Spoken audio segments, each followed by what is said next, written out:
America के ground attack के लिए तैयार है ईरान। ईरान के कमांडो दक्षिण की तरफ मोर्चा संभाल चुके हैं। एक तरफ अमेरिका की मरीन फोर्स और दूसरी तरफ ईरान के IRGC कमांडो। लड़ाई बहुत खतरनाक होने जा रही है, यह आशंका पूरी दुनिया को है। इस जमीनी जंग में कौन किस पर भारी पड़ेगा, इसका फैसला न ईरान में हो रहा है न ही अमेरिका में। इस युद्ध में आगे की लड़ाई कंट्रोल करने के लिए रूस के राष्ट्रपति व्लादिमीर पुतिन ने किया है बड़ा फैसला। रूस ने अपनी सबसे खतरनाक फोर्स ईरान भेजने का इरादा जाहिर कर दिया है।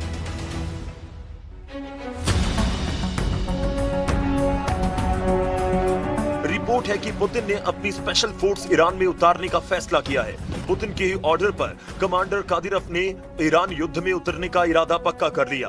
कादिरोव ने कहा कि वो खुद इस जंग में उतरकर अमेरिका से लड़ने के लिए तैयार हैं। कादिरोव ने अपने चेचन लड़ाकों को ईरान के लिए लड़ने का ऑर्डर दिया है और अब ये खूंखार चेचन लड़ाके अमेरिका की ईंट से ईंट बजाने के लिए ईरान की जमीन पर पहुंच रहे हैं।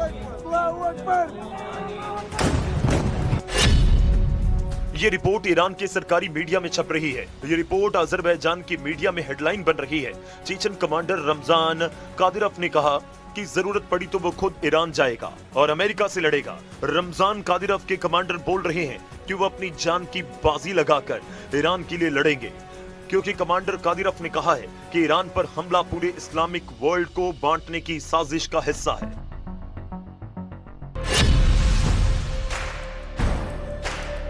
यूक्रेन के मारियुपोल, बखमूत और रूस के कर्स्क में पूरी दुनिया के कादिरोव के लड़ाकों की बहादुरी देखी है।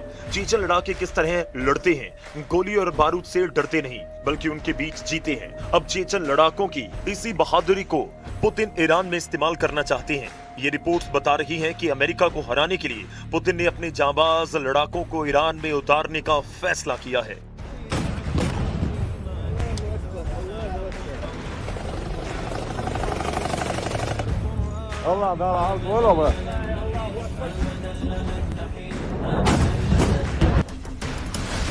इस युद्ध में रूस की फोर्स के उतरने का मतलब है कि अब ये जंग अमेरिका बनाम ईरान नहीं रही। अब ये युद्ध अमेरिका कैंप बनाम रशियन कैंप बन चुका है, जिसमें एक तरफ अमेरिका और नेतन्याहू के साथ अरब देश हैं, यहां से लगातार ईरान पर हमले हो रहे हैं।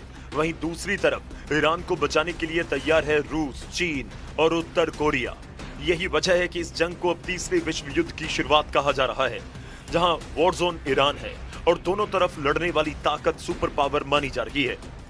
ईरान के खिलाफ ग्राउंड ऑपरेशन के लिए अमेरिका इसलिए मजबूर हो रहा है क्योंकि वो अब ईरान के मिसाइल अटैक को नहीं रोक पा रहा।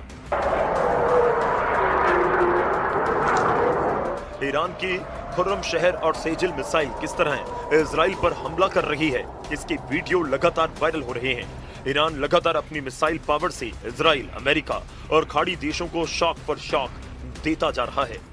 ये इजराइल का आसमान है और यहाँ ईरान की बैलिस्टिक मिसाइल कैसे इजराइल की 2 इंटरसेप्टर को धोखा देती है। इस वीडियो ने नेतन्याहू को परेशान कर दिया क्योंकि उनकी पूरी ताकत ईरान के मिसाइलों को रोकने में जाया होती जा रही है। इजराइल के डिफेंस सिस्टम काम नहीं कर रहे हैं।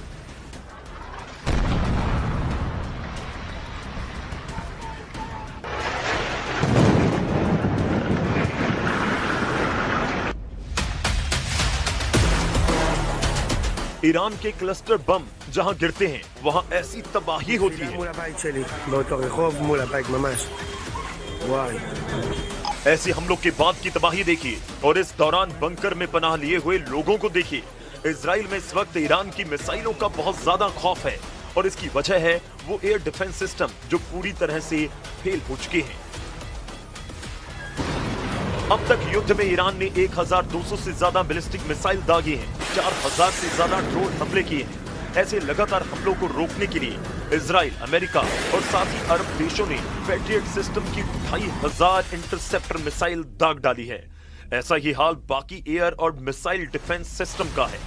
आयरन डोम जैसे मशहूर सिस्टम भी फेल साबित हुए और यही वजह है कि इजराइल में हालात बहुत ज्यादा दयनीय हो चुके हैं। वो ईरान की मिसाइल नहीं रोक पा रहे।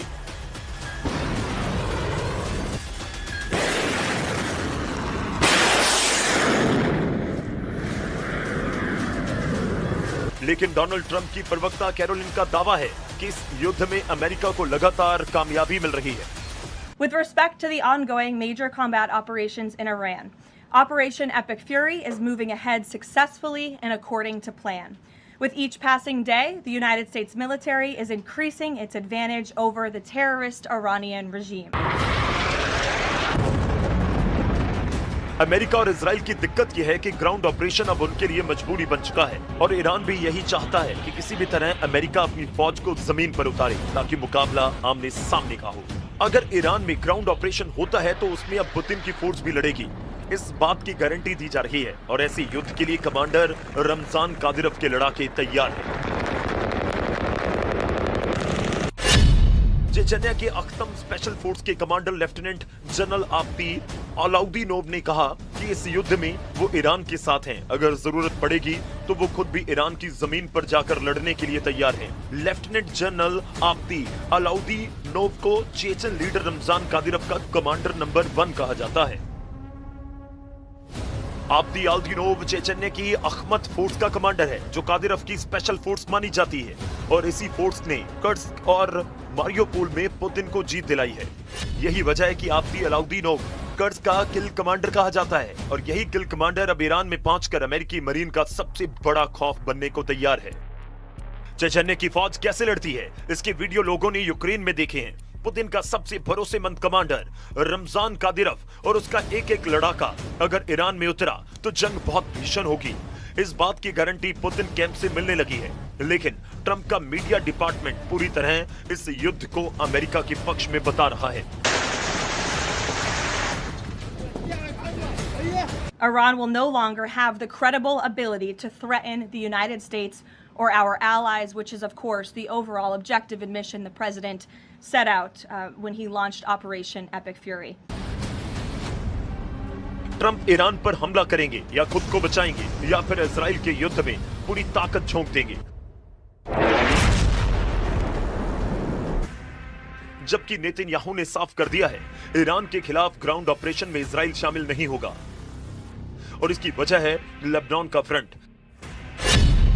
एक तरफ ईरान पर हमला, दूसरी तरफ इजराइल पर अटैक। युद्ध में एक दूसरे को पूरी तरह खत्म करने के लिए एड़ी चोटी का जोर लगा रहे हैं ईरान और इजराइल।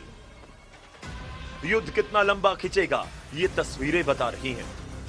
ईरान की पावर ग्रिड पर हमले के बाद इजराइल की बहुत ही खास रिफाइनरी टारगेट बनी है। यह है उत्तरी इजराइल का शहर हाइफा और यहाँ रिफाइनरी पर हुआ है हमला। तेल के भंडार धू धोकर जल रहे हैं, धुआं मीलों दूर से देखा जा सकता है। ये नेतन्याहू को बताने की कोशिश है कि ईरान पर हमला होगा या फिर लेबनान पर अटैक होगा तो इजराइल तक जवाब जरूर पहुंचेगा।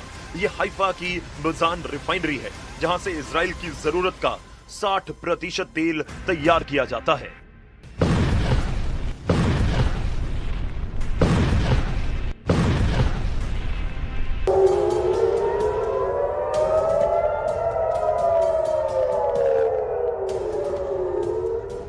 इजराइल की सरकार का दावा है कि हाइफा की रिफाइनरी को ज्यादा नुकसान नहीं पहुंचा और तेल की सप्लाई पर कोई असर नहीं पड़ेगा। यही वजह है कि ईरान को रोकने के लिए अब ट्रंप उसकी जमीन पर उतरकर लड़ना चाहते हैं। इसके लिए अमेरिका के 50,000 सैनिक तैयार भी कर दिए गए हैं। ईरान की सेना ने कहा कि फारस की खाड़ी और हॉर्मुज के समुद्री गलियारे में अमेरिका की फौज पहुंची तो वो शार्क मछलियों का खाना बन जाएगी। ईरान की नौसेना ने कहा कि जिस तरह उसके जहाज को अमेरिका की पनडुब्बी ने श्रीलंका के पास डुबोया था, उसी तरह अमेरिका के जहाजों को ओमान की खाड़ी में डुबो देंगे।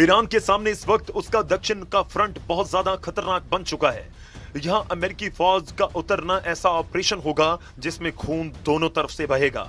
इस बात की गारंटी डोनाल्ड ट्रंप और ईरान दोनों तरफ से दी जा रही है, लेकिन ईरान की वार्निंग ऐसी है जिसे ट्रंप और उनके कमांडरों को बहुत ही गंभीरता से लेना होगा।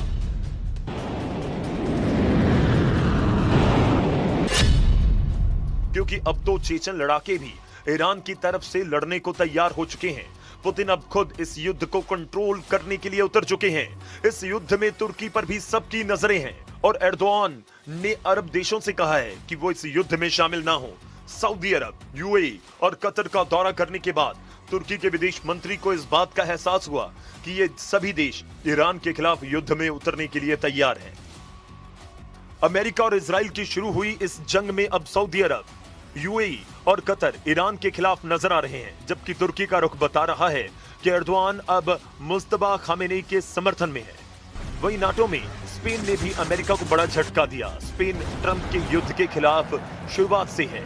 अब स्पेन ने कहा है कि वो अपने हवाई अड्डे और आसमान का इस्तेमाल इस युद्ध के लिए नहीं करने देगा।